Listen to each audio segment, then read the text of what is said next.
Whoa! I get all of them? You got all of them. I get all of them? You've been working this moment for a long time, man. Seems like you're relaxed. Give us the feeling. How Oh is it yeah, right man. now? I'm enjoying you guys. You know, it was a little transition coming from the smaller promotions up here. I'm enjoying you guys now. You're enjoying me back. We're having fun, and it's only going to add. It only turns over to a good performance. When you're having a good time, you know, it turns over to good performance. Eddie, you made the comment in the lead up to this fight about 150 sparring sessions or something like that. Can you explain? 150 plus. So what exactly are you defining as a sparring session? Live sparring, full out, different partners every time. We don't take minute rest, we take 30-second rest, and that's how we prepare. That's what goes into our training, and that's how we get ready for this dance going. Why do you feel you have different results than others who have cited overtraining? Is there something specific about your camp and coaches that you feel it's a benefit? The more sparring, the better. Yeah, hey, anybody knows if you're passionate about something, you love something, the more you do it, the better you get. People who talk about overtraining or overdoing something are people who ain't passionate about what they do. When you go to bed late and you wake up early, that's someone who loves what they do. And you need to be like that about fighting in order to be at the top. If you're talking about overtraining, you need to get out the game. Hey, we used to see some on Twitter about your last two performances and how they weren't the most exciting, and people criticize you, and you see that. Have they forgotten that you've been a part of some of the most exciting fights maybe in the history of MMA? Have they forgotten already? I don't know if people have forgotten, but I don't even know if people have ever seen what I've done in the past. And it really, it doesn't matter. What's done is done.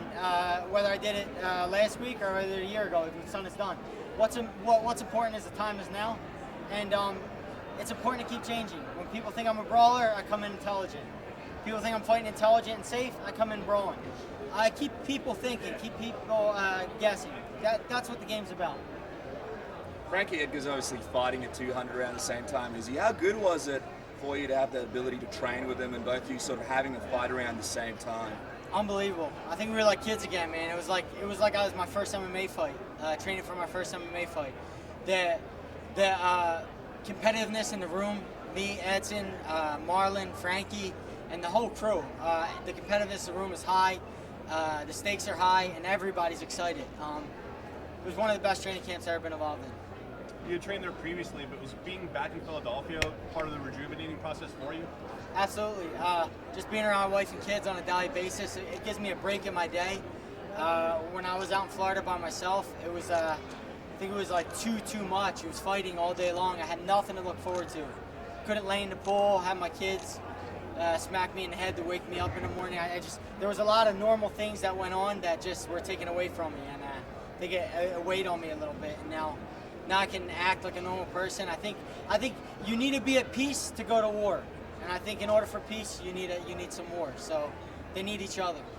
You've been considered the best guy in the world in your weight class at certain points in your career, but what would it mean to have the UFC letters behind that thought? That's everything, man. That's what I.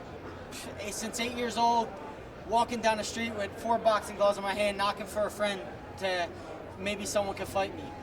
That's what this has grown to. Really young kid, just wanting to fight, wanting to be competitive, and now we're here, 32 years old. I always said this is a marathon, not a sprint, and I'm willing to wait my turn, and now's my turn, and we're going to take that belt home. What about the mindset of Mark Henry and the coaching that you get is going to allow you to implement a strategy to take home the gold? Mark's incredible. He don't want no credit. That's a great thing about him. He stays humble. He's just like the fighters he trains. Humble, works hard, keeps his head down, and he's the brains behind the whole operation.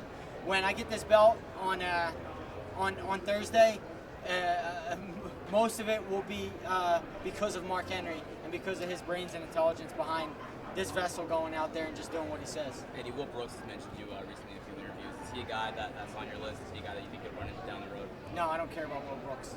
Next question.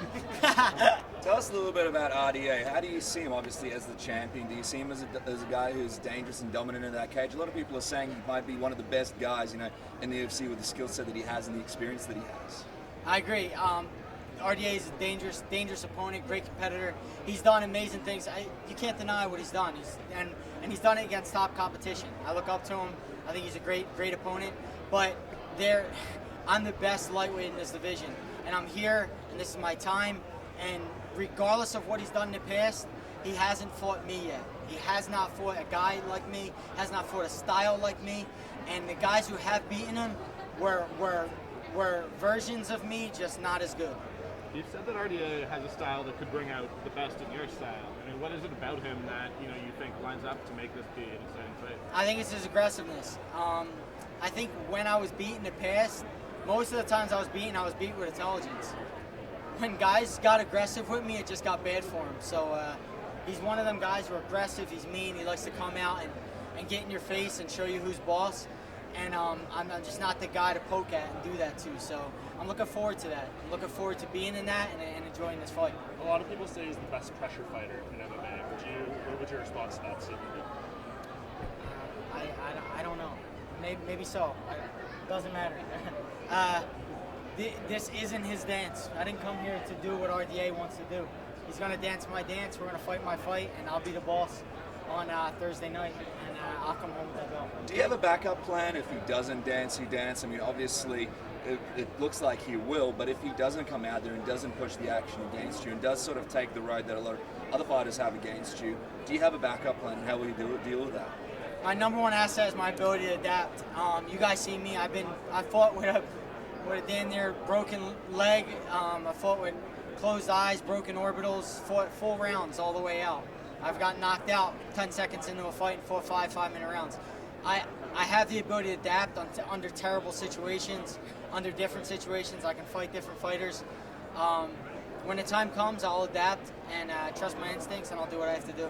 What will you do, Eddie, with that extra time getting away in first thing Wednesday morning? You don't have that whole day to have to wait to step onto a scale. What do those added hours do for you? Just more time to relax? Do you get to do anything meaningful with that time? Yeah, how cool is that, man?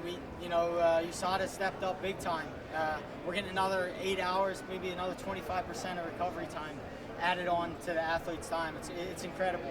The things USADA's done with the sport in the small amount of time they've been there has been nothing short of incredible, and I'm so happy that they're involved.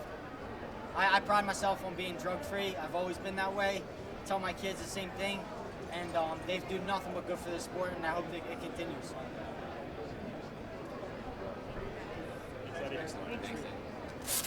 Thanks, Eddie. Does that work? Yeah.